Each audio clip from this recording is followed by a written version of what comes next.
Merci Monsieur le Président. Et ma collègue Fiol vient de s'exprimer sur la première délibération. Et comme on expose les deux dans le même temps de parole, permettez-moi de m'arrêter un petit peu plus sur la deuxième délibération. La deuxième ouverture à la concurrence, celle de la ligne Azur, les axes Draguignan-Nice-Vintimille, Cannes-Grasse, Nice-Braille-Tende. Pour cette deuxième délibération, j'aimerais vous demander, mes chers collègues, si la mariée n'était-elle pas finalement trop belle?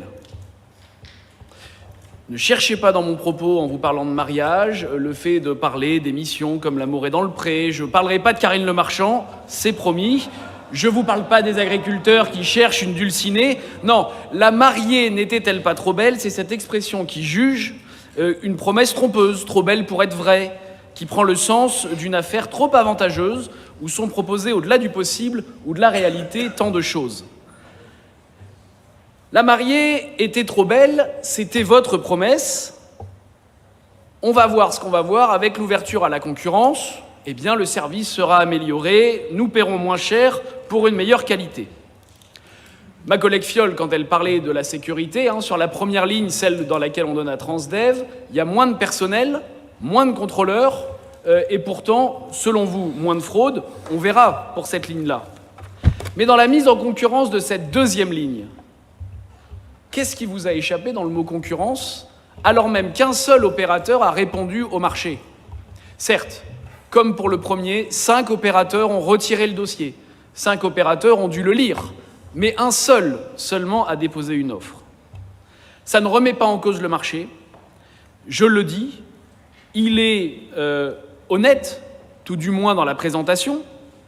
Il n'y a pas de doute sur le fait qu'il respecte le cadre du marché. Mais comment peut-on se satisfaire d'une seule réponse pour un enjeu aussi stratégique et sur lequel on a autant promis?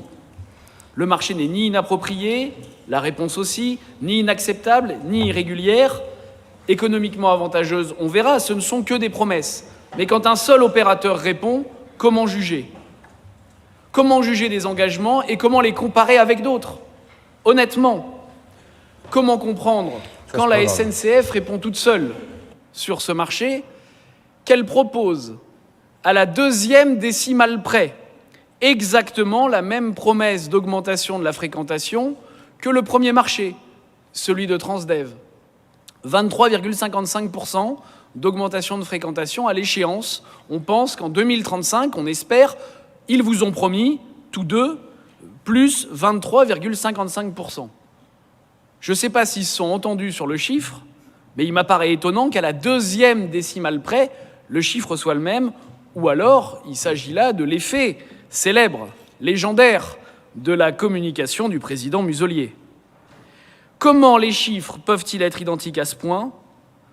Pour ne pas croire que tout ceci n'est que cet effet d'annonce que vous savez très souvent savamment orchestré. Pas de concurrence sur cette ligne, mais ils nous promettent et vous nous promettez une qualité de service. C'est aussi la preuve que la SNCF doit savoir faire, puisque là, en l'espèce, la SNCF a notre confiance. Oui, avec beaucoup de respect et de gravité, nous disons que ces mises en concurrence étaient trop précipitées dans la manière d'exposer les dossiers. Vous avez voulu être les premiers, eh bien, nous craignons assez largement que nous ne nous y retrouvions pas.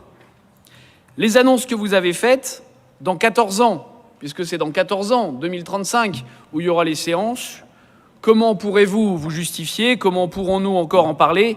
Je ne sais. Tout reproche, à mon avis, dans 14 ans, sera traité par « oui, mais c'était un passage obligé, l'ouverture à la concurrence était une obligation », en oubliant que vous l'avez forcé.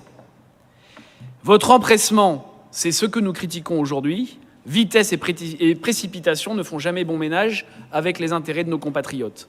Plus de trains, plus propres, plus sûrs, à l'heure, cette volonté qui fut la nôtre et que vous prétendez partager se retrouve confrontée aujourd'hui au mur de la réalité.